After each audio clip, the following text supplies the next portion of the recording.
ഒരു റാം സിനിമ ആ ഒരൊറ്റ കാരണം തന്നെ മതി ഈ ഒരു സിനിമയ്ക്ക് ടിക്കറ്റ് എടുക്കാൻ. പൊതുവെ ഒരു റാം സിനിമ വരുന്നു എന്ന് പറയുമ്പോൾ തന്നെ കരുതുക എന്തായിരിക്കും? പൊതുവെ ഞാൻ കരുതിയത് ആ ഒരു പേരന്റ് സ്റ്റൈല്, ആ ഒരു സ്റ്റൈലിലുള്ള മേക്കിംഗ്, കുറച്ച് സീരിയസ് ആയിട്ട് പറയുന്ന കാര്യങ്ങളൊക്കെ തന്നെയായിരിക്കും സിനിമയിൽ ഉൾക്കൊള്ളിക്കുക. പ്രത്യേകിച്ച് സിനിമയുടെ കാസ്റ്റിംഗിലേക്ക് വന്നപ്പോൾ കോമഡി റോളുകളിലെല്ലാം കണ്ട് നമ്മുടെ മനസ്സിൽ കൂടിയ ശിവയും കൂടെ ആയപ്പോൾ അദ്ദേഹത്തിന്റെ മറ്റൊരു സീരിയസ് റോളിലേക്കുള്ള ഒരു പ്രവേശനം, അത്തരം ചിന്താഗതികളൊക്കെ ആയിരുന്നു സിനിമ ഇറങ്ങുന്നതിന് മുമ്പ് അല്ലെങ്കിൽ സിനിമ കാണുന്നതിന് മുമ്പ് മനസ്സിലുണ്ടായിരുന്നത്. എന്നാൽ സിനിമ കണ്ടു കഴിഞ്ഞപ്പോൾ ശരിക്കും ഞെട്ടിച്ചത് റാം തന്നെയാണ്. കാരണം ആ ഒരു 2 മണിക്കൂർ വളരെ നല്ല ഫീലോടുകൂടി ചിരിച്ച് ആസ്വദിച്ച് കാണാൻ പറ്റുന്ന ഒരു മനോഹര ഫീൽ ഗുഡ് ചിത്രമാണ് റാം നമുക്ക് മുമ്പിലേക്ക് വെക്കുന്നത്. പറഞ്ഞു വരുന്നത് ശിവയും ഗ്രേസ് ആന്റണിയും പ്രധാന വേഷത്തിലെത്തിയ റാമിന്റെ സംവിധാനത്തിൽ വന്ന പറന്നുപോ എന്ന് പറയുന്ന സിനിമയെ കുറിച്ചാണ്. അപ്പോൾ ഏവർക്കും സിനി ലോഞ്ചിന്റെ മറ്റൊരു വീഡിയോയിലേക്ക് സ്വാഗതം.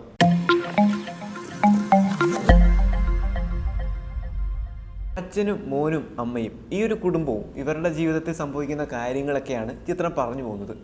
ഒരു റോഡ് മൂവി എന്ന് വേണമെങ്കിൽ നമുക്ക് പറയാം. ചിത്രത്തിൻ്റെ കഥയിലേക്കോ ബാക്കി കാര്യങ്ങളിലേക്കോ ഒന്നും വരുന്നില്ല. കാരണം അത് നിങ്ങൾ തിയേറ്ററിൽ തന്നെ ആസ്വദിച്ച് അനുഭവിക്കേണ്ട ഒന്ന് തന്നെയാണ്.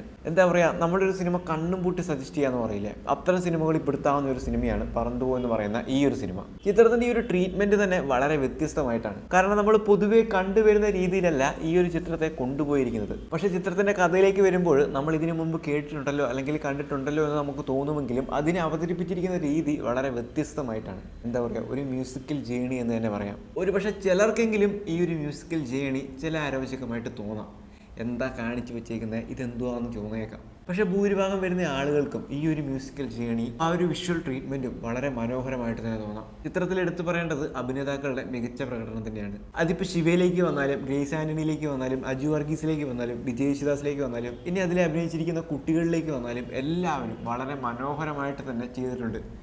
കാരണം ഡയറക്ടർ റാം ആയതുകൊണ്ട് തന്നെ നന്നായിട്ട് തന്നെ ചെയ്യിപ്പിച്ചിട്ടുണ്ട് എന്ന് തന്നെ പറയാം. പ്രത്യേകിച്ച് കോമഡി ടൈമിങ്ങിലെല്ലാം ശിവയുടെ ആ ഒരു പ്രത്യേക കഴിവ് നമുക്കറിയാവുന്നതാണ്.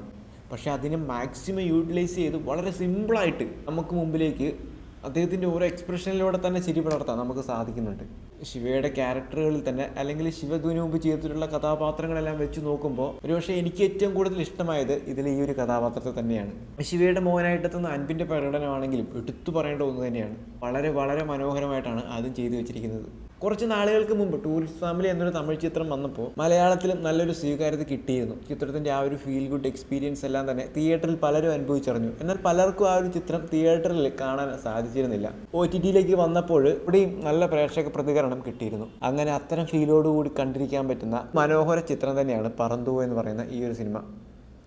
ഫുള്ള് നന്മകൾ നിറഞ്ഞൊരു സിനിമ, ഫുള്ള് പോസിറ്റീവ് വൈബ്സ് നൽകുന്ന ഒരു സിനിമ. സത്യം പറഞ്ഞാൽ ഒരൊറ്റ സീനിൽ തീരേണ്ട സിനിമയാണെങ്കിലും ആ ഒരു സിനിമയെ എടുത്തിരിക്കുന്ന രീതി, അത് നമ്മളെ എൻഗേജ് ചെയ്യിപ്പിക്കുന്ന രീതി വളരെ മനോഹരമാണ്. റാം എന്ന ഡയറക്ടറിൽ നിന്നും നമ്മൾ ഇതായിരുന്നില്ല പ്രതീക്ഷിച്ചത്. ഇതൊരു നെഗറ്റീവ് രീതിയിലല്ല, മറിച്ച് നമ്മളൊരു സീരിയസ്, പൊതുവെ ആ ഒരു രീതിയിലായിരുന്നല്ലോ റാമിൻ്റെ ആ ഒരു പേരെന്താണെങ്കിലും ബാക്കി സിനിമകളുടെയൊക്കെ ആ ഒരു അപ്രോച്ച്. ആ ഒരു രീതിയിൽ നമ്മൾ ആ ഒരു സിനിമയിലേക്ക് എത്തിയപ്പോൾ ഇത്തരം ഒരു ട്രീറ്റ്മെൻറ്റ് തന്നപ്പോൾ അത് നമുക്ക് സിനിമാ പ്രേമികൾക്ക് ഒരു സർപ്രൈസ് തന്നെയായിരുന്നു. അപ്പോൾ ടൂറിസ്റ്റ് ഫാമിലി പോലുള്ള സിനിമകൾ കാണാൻ താല്പര്യമുള്ളവരാണ് നിങ്ങളെങ്കിൽ, അത്തരം സിനിമകൾ തിയേറ്ററിൽ തന്നെ കാണാൻ താല്പര്യമുള്ളവരാണ് നിങ്ങളെങ്കിൽ തീർച്ചയായിട്ടും ഈ ഒരു സിനിമ മിസ്സാക്കരുത് എന്ന് ഞാൻ പറയുള്ളൂ. OTT-ക്കായിട്ട് കാത്തു നിൽക്കാണ്ട് തിയേറ്ററിൽ തന്നെ ഈ ഒരു സിനിമ അനുഭവിച്ചറിയുക. അത്രമേൽ നന്മകൾ നിറഞ്ഞ, അത്രമേൽ പുഞ്ചിരി നൽകുന്ന, അത്രമേൽ ചിന്തിക്കാനിട്ട് തരുന്ന, ചിരികൾക്കും കളികൾക്കും അപ്പുറം ഒത്തിരിയേറെ ചിന്തിക്കാനിട്ട് തരുന്ന ഒരു സിനിമ തന്നെയാണ് ഈ ഒരു ചിത്രം. ഇടയിൽ പറഞ്ഞു വെക്കുന്ന പൊളിറ്റിക്സ് ആണെങ്കിലും ബാക്കി കാര്യങ്ങളൊക്കെ തന്നെയാണെങ്കിലും ഇന്നും ചർച്ച ചെയ്യപ്പെടേണ്ട കാര്യങ്ങളൊക്കെ തന്നെയാണ്. അപ്പോൾ ഈ ഒരു സിനിമ കണ്ടവരാണ് നിങ്ങളെങ്കിൽ നിങ്ങളുടെ അഭിപ്രായം കൂടെ രേഖപ്പെടുത്തുക. അത് കാണാൻ പോകുന്നവർക്ക് ഒരു ഉപകാരപ്രദമാകുമല്ലോ. അപ്പം മറ്റൊരു ചിത്രത്തിൻ്റെ വിശേഷവുമായി മറ്റൊരു വീഡിയോയിൽ വീണ്ടും കാണാം.